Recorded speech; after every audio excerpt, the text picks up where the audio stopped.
Hello everyone, আসসালামু আলাইকুম। আমাদের আজকের বিষয় হচ্ছে ধরুন কেউ ডিজিটাল ডিভাইস ব্যবহারের মাধ্যমে মানহানিকর বক্তব্য স্প্রেড করে। অর্থাৎ ডিজিটাল ডিভাইসের মাধ্যমে এই ফেসবুকের মাধ্যমে বা আপনার ইনস্টাগ্রাম, টুইটার, ইউটিউব চ্যানেল এরকম মানে ডিজিটাল ডিভাইসের মাধ্যমে কেউ আপনার মানহানি করলো।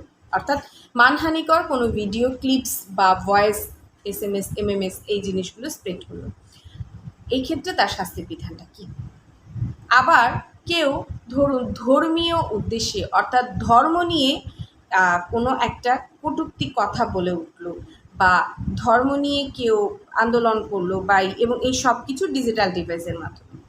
আমরা কিন্তু কিছুদিন আগে এই ধর্ম নিয়ে প্রায়ই ফেসবুকে বেশ কিছু কটূক্তি কথা বা আমরা দেখতে পেরেছি। সেটা যে কোনো ধর্মই হোক না কেন, হিন্দু, মুসলিম, বৌদ্ধ, খ্রিস্টান যে কোনো ধর্মই হোক না কেন, এই ধর্ম নিয়ে যদি কেউ কোনো বাজে মন্তব্য করে, কটূক্তি করে এবং সেটা যদি আপনার এই সামাজিক যোগাযোগ মাধ্যম বা ইউটিউব চ্যানেল বা আপনার ইনস্টাগ্রাম, টুইটার এই ধরনের কোনো ডিজিটাল ডিভাইস ইউজ করে যদি ধর্ম নিয়ে যদি কেউ কোনো খারাপ বিষয় স্প্রেড করে বা কোনো ক্ষতি করার চেষ্টা করে, তখন সেই ক্ষেত্রে তার শাস্তি বিধানকে বা ক্ষতি করে ফেললো, তখন সেই ক্ষেত্রে তার শাস্তি বিধানটা কি, এই বিষয়টা নিয়ে আসুন একটু দেখি।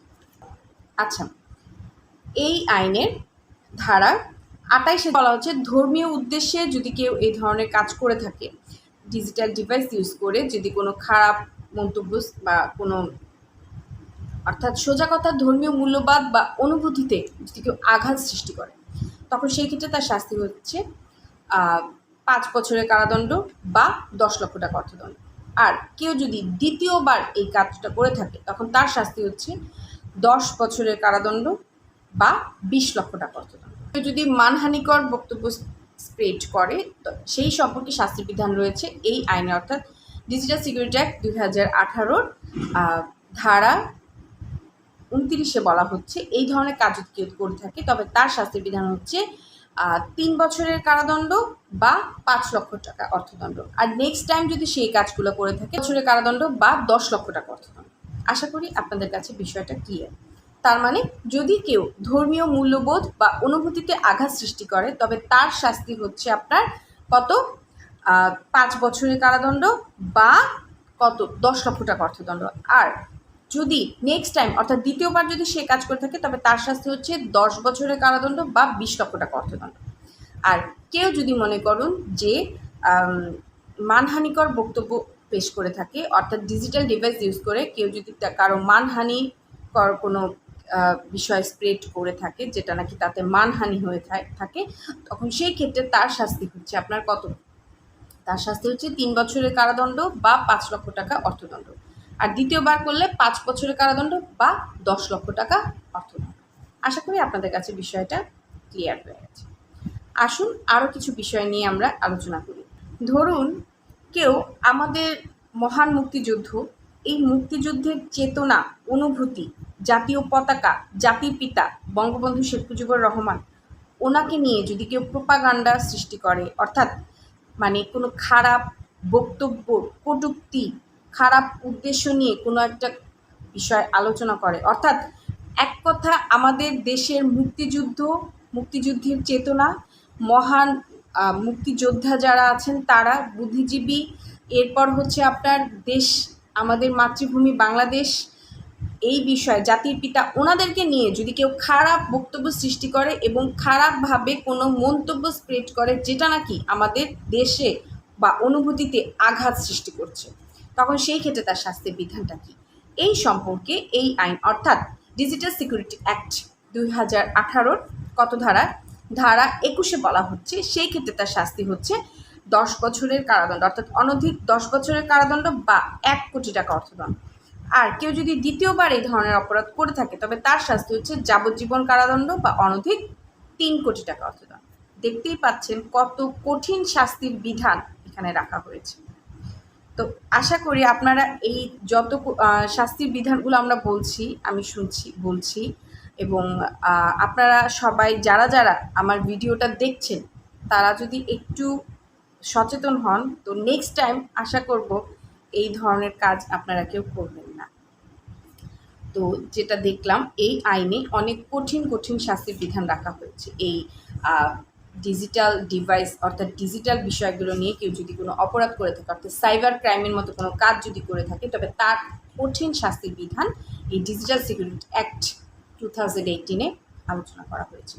আরও কিছু শাস্তি আছে, যে শাস্তিগুলোর বিষয়ে আমি এখন আলোচনা করবো আপনাদের সামনে, এবং এই শাস্তিগুলো শুনলে আপনাদের কাছে মনে হবে যে আসলে এই আমাদের এই অপরাধ জগৎ থেকে ফিরে আসা উচিত। যেমন কেউ যদি মনে করুন কম্পিউটার সিস্টেম বা নেটওয়ার্ক এগুলোতে কোনো ক্ষতি সাধন করে, তখন সেই ক্ষেত্রে তার শাস্তিটা। আচ্ছা, কম্পিউটারের সিস্টেম, নেটওয়ার্ক এই বিষয়গুলোতে যদি কেউ ক্ষতি সাধন করে ফেলে, তখন সেই ক্ষেত্রে তার শাস্তির বিধান কী? এই সম্পর্কে ডিজিটাল সিকিউরিটি অ্যাক্ট 2018-এর ধারা 19-এ বলা হচ্ছে। এক্ষেত্রে তার শাস্তি হচ্ছে 7 বছরের কারাদণ্ড বা 20 লক্ষ টাকা, 7 বছরের কারাদণ্ড বা 10 লক্ষ টাকা অর্থদণ্ড। আর যদি কেউ দ্বিতীয়বার এই ধরনের অপরাধ করে থাকে, তবে তার শাস্তি হচ্ছে 10 বছরের কারাদণ্ড বা 25 লক্ষ টাকা অর্থদণ্ড। অনেক সময় কি করে, কম্পিউটারের কোড, প্রোগ্রাম, তারপর আপনার সিস্টেম, কম্পিউটারের কোড, প্রোগ্রাম, সিস্টেম এই বিষয়গুলো ধ্বংস করে ফেলে বা ধ্বংস করার চেষ্টা করে, তখন সেই ক্ষেত্রে তার শাস্তিটা কি? বা পরিবর্তন করে ফেলে, তখন সেই ক্ষেত্রে তার শাস্তি হচ্ছে এই আইনের ধারা 20 অনুযায়ী 3 বছরের কারাদণ্ড বা 3 লক্ষ টাকা অর্থদণ্ড। আর কেউ যদি দ্বিতীয়বার এই ধরনের কাজ করে থাকে, তবে তার শাস্তি হচ্ছে আপনার কত? 5 বছরের কারাদণ্ড বা 5 লক্ষ টাকা অর্থদণ্ড। তার মানে যদি শুধুমাত্র কম্পিউটারের কোড, প্রোগ্রাম, সিস্টেম, নেটওয়ার্ক এই জিনিসগুলো কেউ ধ্বংস করে ফেলে, অথবা ধ্বংস না করে ধ্বংস করার জন্য কি করে, উদ্যোগ গ্রহণ করে অর্থাৎ চেষ্টা করে, তখন সেই ক্ষেত্রে তার শাস্তি হচ্ছে 3 লক্ষ টাকা অর্থদণ্ড বা 3 বছরের কারাদণ্ড। আর 5 বছরের কারাদণ্ড যদি দ্বিতীয়বার করে থাকে, 5 বছরের কারাদণ্ড বা 5 লক্ষ টাকা অর্থদণ্ড। ওকে, এখন ধরুন কেউ আক্রমণাত্মক অর্থাৎ এই ডিজিটাল ডিভাইস ইউজ করে সামাজিক যোগাযোগের মাধ্যমে কেউ যদি মনে করেন যে আক্রমণাত্মক তথ্য কেউ স্প্রেড করে, অর্থাৎ হুমকি স্বরূপ কোনো তথ্য যদি কেউ স্প্রেড করে, আপনাকে হুমকি দিচ্ছে এমন কোনো বিষয় যদি স্প্রেড করে, এমন কোনো তথ্য, ভিডিও ক্লিপস বা ভয়েস এমএমএস এই ধরনের বিষয়গুলো যদি কেউ স্প্রেড করে থাকে, তবে তার শাস্তিটা কী? তবে সেই ক্ষেত্রে তার শাস্তি হচ্ছে 25 ধারা অনুযায়ী, অর্থাৎ এই ডিজিটাল সিকিউরিটি অ্যাক্ট 2018-এর 25 ধারা অনুযায়ী তার শাস্তি হচ্ছে 3 বছরের কারাদণ্ড বা 3 বছরের কারাদণ্ড বা 3 লক্ষ টাকা অর্থদণ্ড। আর কেউ যদি পুনরায় করে থাকে, তবে তার শাস্তি হচ্ছে 5 বছরের কারাদণ্ড বা 5 লক্ষ টাকা অর্থদণ্ড। আশা করি আপনাদের কাছে বিষয়টা ক্লিয়ার।